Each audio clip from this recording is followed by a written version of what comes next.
deliberada para postergar una decisión durante prácticamente un sexenio. Y bueno, pues ese es otro elemento que en las últimas horas aparece en escena para hablarnos de lo que fue un sexenio como el de Felipe Calderón. Y otros temas que nos pueden venir a la mesa y que podemos pensar ahora cómo sigue aquí Felipe Calderón, además de haber sido testigo directo del maratón de Boston, corresponsal directo de algunos medios de comunicación que rápidamente he llamado para decir ¿cómo está, señor expresidente? Bien, aquí les voy a informar de cómo está el maratón de Boston. Tuvo el mal tino de felicitar a los participantes mexicanos cuando nadie pensaba en ninguna hazaña deportiva que era la tragedia.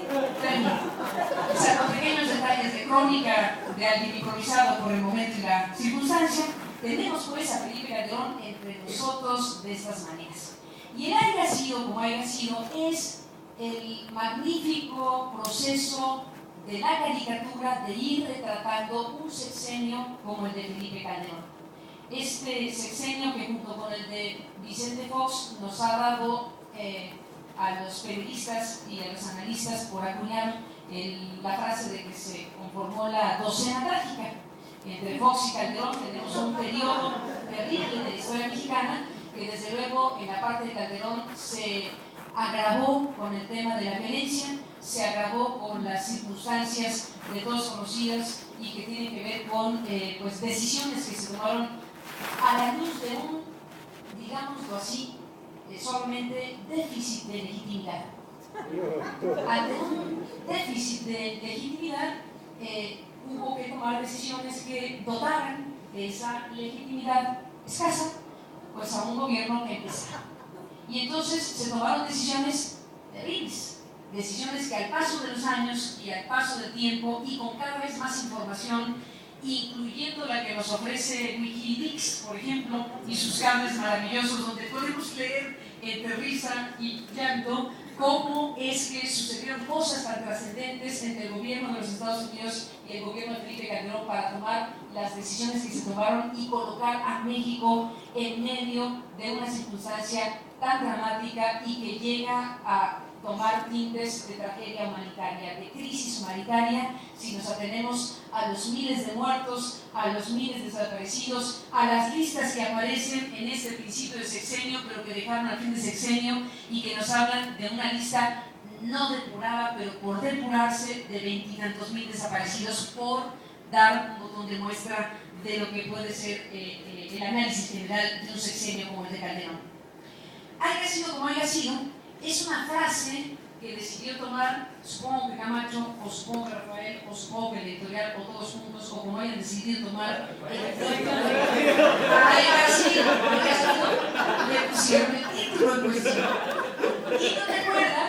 aquel momento donde Felipe Calderón, en una entrevista con Denise Merker, una entrevista en la televisión, se hace el chistosito, ¿no? Y trata de eludir una pregunta que era muy buena pregunta, porque no era presidente todavía, era candidato a la presidencia, y se le estaba cuestionando precisamente del significado que tenía y que se podía apreciar ya en ese momento, cuando las encuestas afirmaban que aquello ya era irreversible. En ese momento de aquella entrevista se le está planteando a Calderón que qué piensa, qué siente si llega a Los Pinos como producto del miedo, como producto de una campaña negativa, como producto de una campaña de odio. Y él empieza un poco a decir, bueno, pues también soy candidato, también tengo propuestas y empieza a tratar de definir lo que es Felipe Calderón y por qué las encuestas están empatando a los candidatos y por qué al final de cuentas pues está con la posibilidad de llegar a Los Pinos como presidente de México. Como él mismo se da cuenta que empieza a ser complicado explicar cómo se ve el fenómeno Felipe Calderón